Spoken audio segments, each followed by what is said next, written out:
एवढा म्हणजे नाराज आहे या समस्या शासनावर. तर कालच 8 लाख टन गाठी केंद्र सरकारनं आयात केले, त्याच्यामुळे कापसाला भावच मिळणार नाही. 80 लाख टन तेल आयात केलेलं आहे. निर्यातीवर बंदी, आयातीवर जे काही आयात शुल्क लावलेले होते ते रद्द करून निर्यातीवर जर टक्केवारी वाढली, 48% आयात शुल्क होता, 5.5%वर आणला. आणि आता तर काही शेती मालाला श्री एकनाथ पवार यांच्या निवडणुकीच्या संदर्भामध्ये उमेदवारी जाहीर झाल्याच्या नंतर ही पहिलीच पत्रकार परिषद आहे आणि या पत्रकार परिषदेला उपस्थित माझे सहकारी लातूर जिल्हा प्रमुख श्री बालाजी रेड्डी, बाळासाहेब पांढरे, शरद पवार, शहाजी राजे, बाबाराव पाटील शिंदे, कदम गुरुजी, नवनाथ बापू चव्हाण, रामराव पाटील गोरे, व्यासपीठ उपस्थित सर्व मान्यवर या ठिकाणी आमच्या नाव भीमराव पाटील, सुभाष बाजीराव देशी सगळे एक भाषे दादा एवढे तिथे नाव सन्माननीय व्यासपीठ. महाराष्ट्रामध्ये होत असलेल्या विधानसभेच्या निवडणुका मागे झालेल्या लोकसभेच्या निवडणुकीमध्ये महाविकास आघाडीनं महायुतीला मारलेला धोबीपछाड आणि त्याच्याही अनेक पटीनं हा धोबीपछाड मारल्याशिवाय महाविकास आघाडी ही राहणार नाही. महाराष्ट्राची लातूर जिल्हा संपर्क प्रमुख आमचे ज्येष्ठ नेते रोहिदास चव्हाण साहेब, बालाजीराव पांढरे साहेब, शरद पाटील पवार, शहाजी पाटील नळगे, आमचे लातूर जिल्ह्याचे जिल्हा प्रमुख बालाजीराव रेड्डी, नवनाथ बापू, अमितभाई सुलेमान, भाऊसाहेब कदम, दत्ताभाऊ शेट्टी, बाळासाहेब पवार, त्याचबरोबर शिवशंकरजी धोंडगे, बालाजीराव परदेशी, आमचे सुभाष पाटील भालेराव, भीमराव शिंदे, आमचे संजय पाटील रेपे, विठ्ठलराव शेटकर साहेब, संजय पाटील ढाले, त्याचबरोबर व्यासपीठावरील सर्व सन्माननीय आमचे सर्व पदाधिकारी आणि उपस्थित पत्रकार बंधू. खरं तर 11:30ची पत्रकार परिषद होती आणि जवळपास 2 तास आपल्याला थांबावं लागलं. त्याबद्दल आपल्या सर्वांची मी या ठिकाणी माफी मागतो. परंतु आपल्या सगळ्यांना कल्पना आहे की 9 तारखेला पक्षप्रमुख उद्धव साहेबांची सभा लोह्यामध्ये होते आणि लोहा कंधार मतदारसंघामधलं वातावरण महाविकास आघाडीच्या आणि शिवसेनेच्या बरोबर निश्चितच आहे. अशा पद्धतीचं चित्र या मतदारसंघामध्ये आहे. मी तुम्हाला अभिमानाने सांगेल की आज आदरणीय रोहिदास चव्हाण साहेबांचं मी आपल्या सर्वांच्या समोर मी या ठिकाणी स्वागत करतो की त्यांनी माझ्यासारख्या एखाद्या कार्यकर्त्यावर स्वतःच्या मुलासारखं प्रेम करून आज ते माझ्यासोबत पक्षाच्या बरोबर अत्यंत प्रामाणिकपणे आणि ज्यांनी 1985 पासून या तालुक्यामधल्या गावागावामध्ये वाड्या वस्त्यावर तांड्यावर शिवसेनेची बांधणी केली आणि जी बांधणी केल्याच्या नंतर खर तर मी अनेक गावामध्ये ज्यावेळेस जातो अनेक कार्यकर्ते म्हणतायत की दादा आम्ही 1988 शिवसेने, कोणी 90चे, कोणी 95चे आहे. मला असं वाटतं की या मतदारसंघामध्ये चव्हाण साहेबांच्या नेतृत्वामध्ये जी शिवसेना वाढली ती आज या ठिकाणी माझ्यासारखा कार्यकर्ता जेव्हा या ठिकाणी शिवसेना महाविकास आघाडीचे उमेदवार घेऊन लढतो याचा अर्थच असा आहे की त्यांनी केलेल्या कामाची पावती आज आपल्या डोळ्याच्या समोर दिसते. मला वाटतं की 3 वेळा या ठिकाणी साहेब शिवसेनेचे आमदार झाले, आपण 2 वेळा झाला आणि एकदा दरवेळा पक्ष बदलणारी माणसं झाली. आणि तुम्हाला आनंद सांगेल महाविकास आघाडीचे आमचे सगळे नेते मंडळी या ठिकाणी या पुढच्या काळामध्ये सगळ्या निवडणुका या महाविकास आघाडी म्हणून सगळेजण निश्चितच पुढच्या काळामध्ये लढू.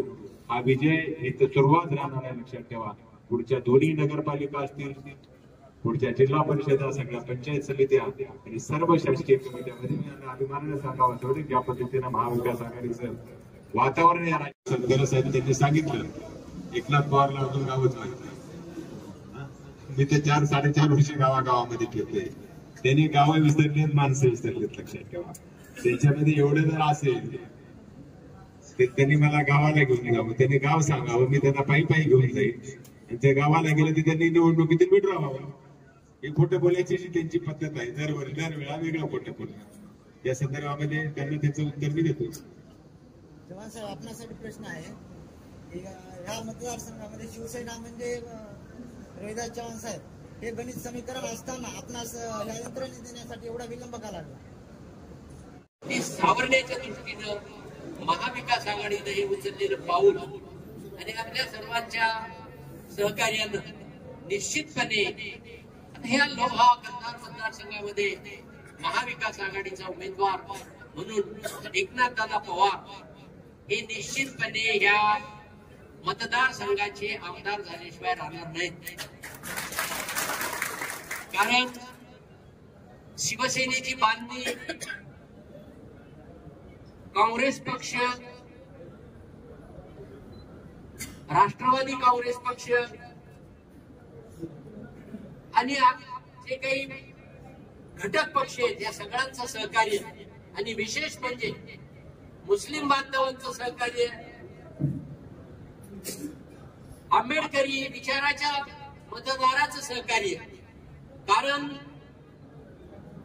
या देशाची राष्ट्रीय एकात्मता बिघडवण्याचं काम आज याला महायुतीच्या लोकांनी चालवलेलं आहे. देशाची राज्यघटना बदलण्याचे प्रकार चाललेले आहेत.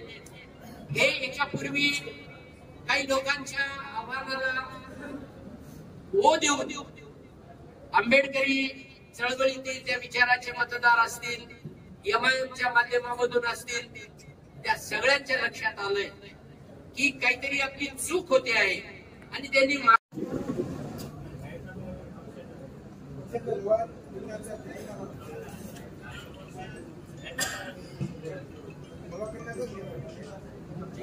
जाहीरनामा पक्षाच्या आणि मी त्याच्यामध्ये काल अमित भैयाला बोललो. मी जाहीरनाम्यामध्ये आज शेतकऱ्याची जी अवस्था आहे, मजूर मिळत नाही, निंदीसाठी असेल, वेचणी असेल आणि लोहा मोंड्याच्या तिथं या ठिकाणी आदरणीय पक्षप्रमुख उद्धव साहेबांची सभा आहे. या सभेला आपण सर्वांनी उपस्थित राहून महाविकास आघाडीचे नेते मंडळी या निवडणुकीच्या धामधुमीत पहिली सभा ही आपली होणार आहे. त्यांनी परवाची एक गोष्ट सांगितली की 4 तारखेला एकनाथ पवार विड्रॉ करेल. झाली का? तुम्हाला माहिती आहे कशा ते बिचारा जनतेमध्ये काही संभ्रम नाही. जनता बिनधास्त आहे, लक्षात ठेवा. जनतेला या मतदारसंघाला लागलेला जो कलंक आहे तो पुसायचा आहे. त्यामुळे या मतदारसंघामध्ये 100% बदल होणार आहे, परिवर्तन होणार आहे. पक्ष प्रमुखांच्या जिल्ह्याचे नेते का मतदारसंघातले नेते, जिल्ह्याच्या नेत्यांना त्यांची काम आहे. आणि आम्हाला अपेक्षाच नाही. या मतदारसंघामध्ये काँग्रेसची टीम आहे, शिवसेनेची टीम आहे, राष्ट्रवादीची टीम आहे आणि जे काम करणारे ते टेंडर भरायचं, त्यानंच घ्यायचं, त्यानंच टक्केवारी घ्यायची, ही असा प्रकार चाललेला आहे. हे असा कधीही या महाराष्ट्रामध्ये प्रकार झाला नव्हता. आपल्यासाठी एक उदाहरण सांगतो. लोहा नगरपालिकेच्या पाणी पुरवठ्याची योजना 7% अमाऊंट, 10% अमाऊंट 70 कोटी रुपये या विषयावर चर्चा न करता आपण सगळे पत्रकार बंधू या ठिकाणी आलेला सगळ्यांचं या ठिकाणी अभिनंदन करतो, स्वागत करतो. योग्य वेळी दखल घेतली नाही. पक्षाने कुणाचे फोटो टाकले आणि या मतदारसंघाला माहित आहे.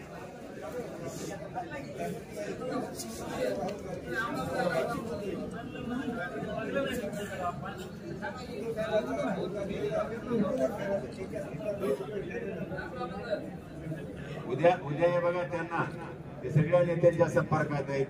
उद्या देवेंद्र फडणवीस आणि एकनाथ शिंदेचा फोटो टाकले. अधिकृत उमेदवार आदरणीय एकनाथदादा पवार यांच्या प्रचारात माननीय शिवसेनेचे प्रमुख उद्धवजी ठाकरे साहेब येणाऱ्या 9 तारखेला त्यांची लोहा येथे जाहीर सभा आहे त्यानिमित्त पत्रकार परिषद आयोजित केली आहे. मी सर्वप्रथम सर्व पत्रकार बंधूंचे स्वागत करतो. या पत्रकार परिषदेला उपस्थित राहिला त्याबद्दल तुम्हाला धन्यवाद देतो, आभार व्यक्त करतो. आणि मी आपल्याला सांगू इच्छितो आपल्या माध्यमातून सर्वच काँग्रेस, राष्ट्रवादी, शिवसेना ही एक संघ आहे आघाडी, यात कुठलीही शंका घेण्याचं कारण नाही. ही महाविकास आघाडीतली सर्वच पक्ष एडवांस बुकिंग शुरू है इफ्तेखार पार्क की. Sky line contractor and engineer private limited की पेशकश इफ्तेखार कॉलोनी साथ ही शुरू की जा रहा. दूसरा प्रोजेक्ट इफ्तेखार पार्क परभनी शहरधार रोड स्थित कलेक्टर द्वारा मान्यता प्राप्त NA-44 लेआउट, जिसमें आपको इस प्लॉटिंग में यह सुविधा मिलेगी. मेन रोड 50 फीट और अंदर के रोड 40 फीट 30 फीट, साथ ही साइड में गट्टू भी डाले हुए. हर प्लैट के पास रोड आप देख सकते हैं, आपको नजर आ रहे हैं. रोडों का काम भी अच्छे से मजबूती से किया गया है ताकि आने वाले 40-50 साल तक रोड नाली की दिक्कत ना आ सके. इस तरह से ध्यान में रखकर प्लैटिंग को डेवलपमेंट की गई है. आपको सारी सुविधा मिलेगी. जैसे हर घर में नल भी होगा, हर प्लॉट पर नल कनेक्शन जोड़ा गया है और रोशनी के लिए लाइट भी अच्छे से पोल बिठाए गए हैं. और 30 फीट पर बोर को पानी, 2.5 से 3 फीट पर मुरूम 2. अलग अलग गार्डन जैसे लेडीज और जेंट्स के लिए आप इस वीडियो में ये नजारा देख सकते हैं. गार्डन कितना शानदार बनाया गया. इसमें बच्चों को खेलने के लिए खिलौने भी सेट किए गए और 4500 स्क्वायर फीट में शानदार मस्जिद भी होंगी. हवा के लिए 2 पेड़. हर घर प्लॉट के सामने इन पेड़ों में कुछ ऐसे पेड़ है जो 6 महीने में कलर चेंज होते हैं. मराठवाड़ा में पहली बार मुस्लिम एरिया में डेवलपमेंट देखने को मिला है. साथ ही Skyline contractor and engineer private limited company के डायरेक्टर मेराज सिद्दीकी, इनका सेकंड प्रोजेक्ट इफ्तेखार पार्क इस नाम से शुरू की गई है. ये भी इसी इफ्तेखार कॉलोनी की तरह ही डेवलप किया जा रहा है. कलेक्टर NA-44 और साथ ही एडवांस बुकिंग शुरू की गई है. इस प्लैटिंग में सिर्फ 115 प्लॉट इफ्तेखार पार्क की. और एक खास बात, इस प्लैटिंग से सीधे धार रोड को रास्ता भी निकाला गया है.